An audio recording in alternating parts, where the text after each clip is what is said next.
চীনের মানুষ কেন ডিম মাটির নিচে পুঁতে রাখে? এটি কি সত্যিই কোনো গাছ জন্মানোর জন্য করা হয়, নাকি এর পেছনে অন্য কোনো বৈজ্ঞানিক কারণ আছে? যদি আপনি ভাবেন যে মাটির নিচে ডিম পুঁতে রাখলে সেখান থেকে কোনো ডিম গাছ জন্মাবে, তাহলে আপনি পুরোপুরি ভুল ভাবছেন।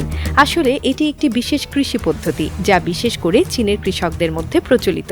চীনে কৃষকদের একটি অনন্য কৌশল রয়েছে, যেখানে ফসলের বীজ রোপণের আগে মাটির নিচে ডিম পুঁতে রাখা হয়।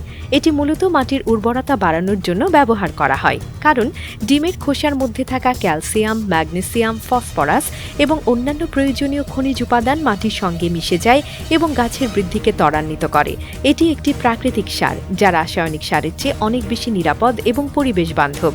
চীনের কৃষকরা বিশ্বাস করেন যে যখন মাটির নিচে ডিম পুঁতে রাখা হয়, তখন তা ধীরে ধীরে পচে গিয়ে মাটির গুণমান উন্নত করে। সাধারণত ফসলের ভালো উৎপাদনের জন্য রাসায়নিক সার ব্যবহার করা হয়, যা কিছুদিনের জন্য ভালো ফল দেয়, তবে দীর্ঘমেয়াদে এটি মাটির জন্য ক্ষতিকর হতে পারে। কিন্তু ডিমের এই প্রাকৃতিক সার ব্যবহার করলে মাটির উর্বরতা নষ্ট হয় না, বরং এটি দীর্ঘ সময় ধরে মাটির পুষ্টিমান বৃদ্ধি করতে সাহায্য করে। এই পদ্ধতি ব্যবহার করে গাছ শক্তিশালী শিকড় তৈরি করতে পারে, ফলে গাছ বেশি পুষ্টি শোষণ করতে সক্ষম হয় এবং ফসলের উৎপাদনও অনেক ভালো হয়।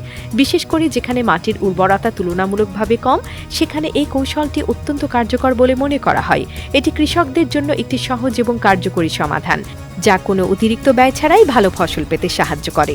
অনেকে মজা করে প্রশ্ন করেন, এই পদ্ধতিতে উৎপাদিত ফসল কি নিরামিষ নাকি আমিষ? বাস্তবে এটি শুধুমাত্র মাটির গুণমান উন্নত করার জন্য একটি কৌশল, যা গাছের বৃদ্ধিতে সহায়ক ভূমিকা পালন করে। চীনের কিছু কৃষক প্রাচীনকাল থেকে এই পদ্ধতি অনুসরণ করে আসছেন, কারণ এটি একটি সম্পূর্ণ প্রাকৃতিক এবং টেকসই কৃষি ব্যবস্থা।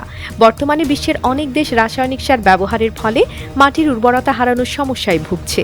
যদি এই প্রাকৃতিক পদ্ধতিটি আরও আধুনিকভাবে গবেষণা করা হয় এবং অন্যান্য দেশে ব্যবহার করা যায়, তাহলে এটি ভবিষ্যতের জন্য একটি পরিবেশ বান্ধব ও স্বাস্থ্যকর বিকল্প হতে পারে।